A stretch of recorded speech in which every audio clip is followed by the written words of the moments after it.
আরে পড়াশোনায় মন বসছে না, যখন পড়তে বসি ঘুম পেয়ে যায়।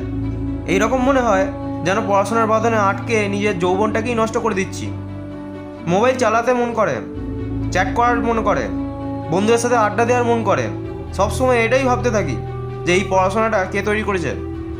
এটা চিন্তা করি যে ক্লাসে টপ করা স্টুডেন্টরা কী করে পড়াশোনা করে, তারা কি করে নিয়ে আসে এত নাম্বার, তাদের মেমোরি এতটা তীক্ষ্ণ হলো কি করে সেই স্টুডেন্টরা 99% নাম্বার নিয়ে আসে। এদিকে তোমার মনে হয় যে তুমি অনেক পড়াশোনা করো আর তার সত্ত্বেও তোমার নাম্বার অনেক কম আসে। এরকম কি আছে যেটা একটা টপার আর তোমার মধ্যে পার্থক্য নিয়ে আসে? এর উত্তর আমি তোমার কাছ থেকে শুনতে চাই।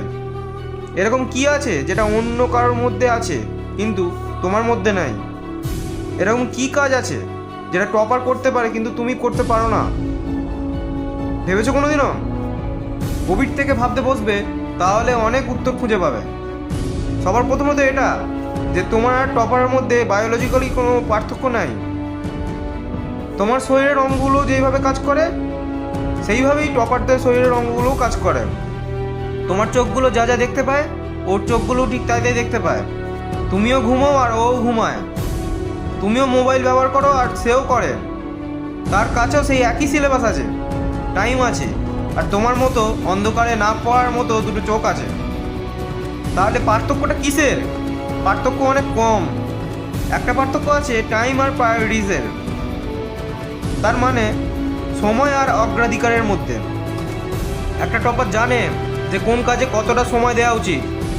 যেমন আমি জানি যে মোবাইল ব্যবহার করলে আমি আমার লক্ষ্য থেকে বিচ্ছুরিত হব, তাই আমি নিজের লক্ষ্যকে আগে পূরণ করব, তারপর মোবাইলে হাত দেবো।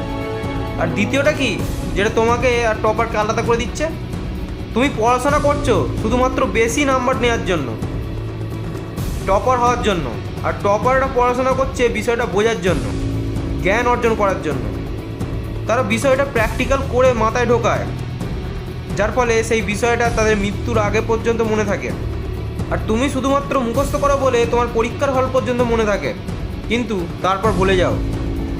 আর সব সময় মনে রাখবে, সেই সমস্ত রাত্রি যার নিদ্রা তুমি পড়াশোনার জন্য ত্যাগ করেছো, তারা নিজের ঋণ অবশ্যই শোধ করবে।